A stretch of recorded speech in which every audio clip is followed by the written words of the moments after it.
Hey everybody. Today in this video I want to go over the Chapman MFA editing program and give a review about the program in general. I was kind of looking at videos online and I noticed that nobody gave a review about the program, a YouTube video specifically, so I decided that I was going to make my own and just talk about my experience and talk about some of the details about the program and the school. So hopefully it will give you like a better decision on whether or not this program is worth it for you. So yeah, um, I'm gonna try to be as honest as possible, and yeah, so yeah, let's get started. First off, I want to talk about the editing program itself. So at Chapman, they don't really like teach you a specific program. You can actually choose which program you want to edit in. Most students usually edit in Premiere or DaVinci Resolve. I know the editing mentor, as of 2025, he's like, hey, you should learn Avid. And there's like an Avid certification course that you can take because apparently Avid's like really popular in the industry. So yeah, if you want to get into the film industry, then I guess learning Avid is recommended. I will say that Chapman mostly focuses on film editing and not like other forms of editing, like editing sports or editing nature or editing business videos. It mostly focuses on editing film. So ideally, you want to come to this school if like editing film is your dream. So in my class, there was around 15 students. So, it's pretty small. It's not like 100 students or 100 editors. It's a pretty small cohort. I would highly recommend that you have some experience with editing film if you want to go into this program because it's not like they really teach you a lot. You're kind of expected to already know what you're doing. So I feel like you should have some experience with editing film already if you decide to enter this program. I mean, even though you don't really need to like go to film school in your undergrad, at this particular school, you're kind of already expected to have some experience in film. I mean, I guess you don't need experience in film. You can come in here without a lot of experience and do well. It's just a lot easier if you have experience with film. So now I want to talk about the editing classes themselves. I mean, after all, you're coming to school to learn, so you probably want to have a good idea of what the classes are like. Well, at my particular semester, 2025 semester, there was a class with like all of the film students, and we kind of learned about workshop etiquette and announcements, and that class was a little bit more interactive compared to the other classes. We also had a class where we kind of learned some basic audio programs, and then we had the typical video editing class. Now, with the audio class, we just kind of learned basic stuff like, oh, what kind of mic is this, or, the different kind of sounds and stuff. I will say that a lot of my classes at Chapman didn't really use Canvas. So, for those of you who know about Canvas, you will know that it's a very useful program. And the fact that a lot of my classes at Chapman didn't really use Canvas, that can make it harder. So, that's definitely a downside to attending Chapman. Also, a lot of the classes at Chapman were 3 hours long. So you took it for one day out of the week only, but it was 3 hours long. And many of my classes were lecture based. So you kind of just walked into the classroom and it was slideshows the whole time with the teacher talking in front of class. And a lot of students were just on their phones or on their computers, not really paying attention. And to be honest with you, yeah, the fact that a lot of my classes at Chapman weren't really taught that well. Some classes were okay. This one teacher, she varied it up, so sometimes we would do group activities in classes, and sometimes we'd watch other videos to kind of get better at the craft, but in all honesty, that was kind of the minority. A lot of the teachers at Chapman work in the film industry, but just because you work in the film industry doesn't mean you're a good teacher. I feel like a lot of my classes at Chapman, I could learn just as much at a cheaper college at a fraction of the cost. So even though Chapman is this big, prestigious school, it's not like they teach you something like, oh, really good that, you know, you could go to a cheaper school and learn just as much at a fraction of the price.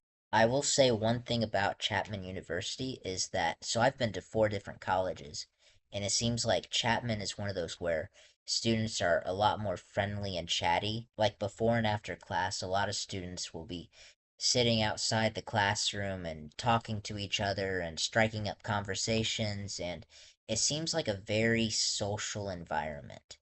I also want to talk about the editing curriculum itself. I mean, after all, you're trying to become a better editor, and that's the reason why you're here. So I think it's important for you to know about the editing class and the editing professor and, kind of get a good idea of whether or not this is a good fit for you. Now, the editing program is specifically taught by one guy as of 2025. He's actually edited several famous films. I'm not going to mention them, I'm not going to mention his name. Um, but yeah, the best way I can really describe him, if you've ever watched American Idol, he's kind of like Simon Cowell, or kind of like a more mild version of Gordon Ramsay from Hell's Kitchen. He's a little bit high strung, a bit neurotic, not really like the nurturing type. He's the kind of guy who's gonna yell at you in class and gonna be blunt with you and be frank with you. If you've ever watched Whiplash, like that teacher, that really mean teacher, he's kind of like that. Kind of a more mild version of him. He's not gonna throw stuff at you or just like straight up like blatantly insult you. Well, I take that back. He might a little bit. But yeah, he's kind of that kind of guy. He's going to be honest with you. He's going to be frank with you. If he thinks your film is bad, he's going to tell you that your film is bad and kind of break it down into detail on why he thinks your film is bad and what suggestions he could make to make it better. A lot of people may not be honest with you about the quality of your film, whether or not it's good or bad, but the editing professor, on the other hand, is just going to tell you like it is. If he thinks your film is bad, he's just going to say it. So that can be both an advantage and a disadvantage. If you want the cold hard truth, then you go to him. So you really have to ask yourself this question. Are you the kind of person that can handle a teacher that's a bit neurotic, a bit high strung, a bit kind of yelling a lot? If you're not that kind of person, then, take notice, because I believe that a teacher can either make or break your experience at the school. So if you're the kind of person that needs someone who's a little bit more nice, a little bit more nurturing, take that into consideration, because Chapman really only has like one editing mentor. So if you don't like him or he doesn't like you, it's not like you can switch professors. There was definitely some issues with my editing professor and I. He didn't think I was very talented. He straight up told me I wasn't very talented, and he even like alluded to it and hinted to it in class. Like sometimes he would make remarks like, "Oh, some people just aren't cut out for this kind of work," or "Some people simply aren't talented enough." And I know that he was referencing me. And I remember I worked on a student project and I submitted my first cut to him, and the first thing he emailed me was, "Oh, this is terrible. This is horrible." And he admitted that nobody else wanted to work with me, and he pretty much told me that to my face. So yeah, he's not really like a warm and supportive kind of guy. He's the kind of guy that if you're not useful to him, he's probably gonna replace you, probably gonna discard you like you're nothing. Like you're basically just a number to him. I also want to talk about the editing class itself. So in the first semester, how it worked was the teacher gave you movie footage, and like the movie footage, you have to edit it. And then like you edit it, and the next week you show your edit in class. And then the professor gives you feedback. He doesn't give you written feedback. Like if you say like, "Hey, I need written feedback," he refuses to give it to you. How it works is he shows it in class, you watch your cut on the screen, and then like he gives you like verbal feedback. Oh, and you have to write it down. You have to remember it. Let's just say he wants a specific cut done.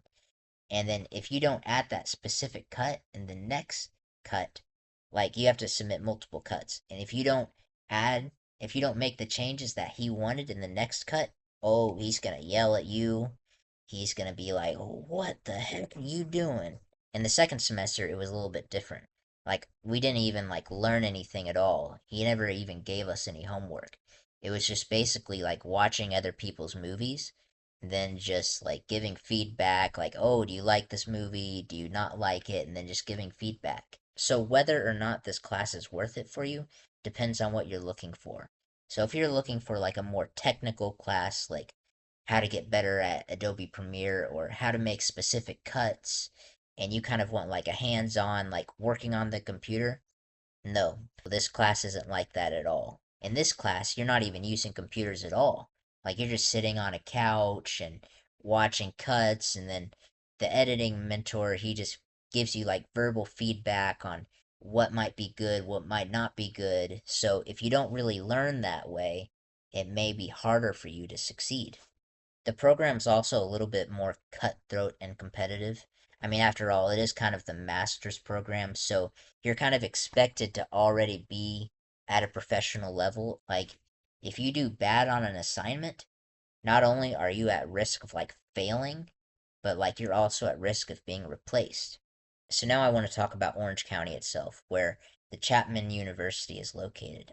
I mean, if you're going to be living here for the next year or two, or potentially longer, you should at least hopefully enjoy or at least tolerate where you're living. So I will say that the weather here is very nice. I mean, objectively, it's very nice. It's always warm, it's always sunny, not a lot of rain, not a lot of humidity. You can go outside and just enjoy the weather. It's kind of a city place. There's a lot of grid-like roads, not a lot of like big wide open spaces, like big grassy areas like you might see in the Midwest where I'm from. There's a lot of diversity here in terms of like there's a lot of Asian people, a lot of Hispanic people, a lot of white people. You don't really see as many black people here compared to like other places. A popular place is called the Orange Circle. You should definitely check it out. A lot of restaurants, I guess there's this like big roundabout.